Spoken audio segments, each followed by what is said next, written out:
À l'international, maintenant, pour la première fois depuis le début du conflit en Ukraine, le Kremlin reconnaît que la Russie est en état de guerre.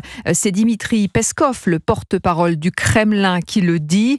Nous nous trouvons en état de guerre. Oui, cela a commencé comme une opération militaire spéciale, mais toute cette bande s'est formée.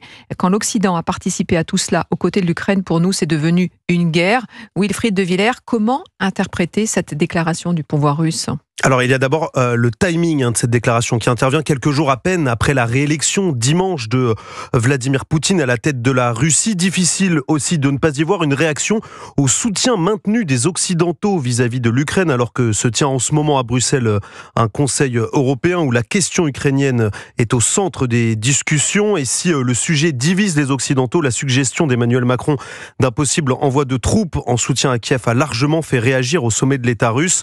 Le porte-parole du Kremlin l'évoque, il ne s'agit désormais plus uniquement pour la Russie d'un conflit contre l'Ukraine, mais contre l'Occident. Et selon l'analyste russe Tatiana Stanovaya, l'utilisation officielle du mot guerre par le Kremlin illustre aussi le passage d'une frontière psychologique pour l'élite et la population russe au moment où la mobilisation militaire patine en Russie. Les précisions de Wilfried de Villers pour Europe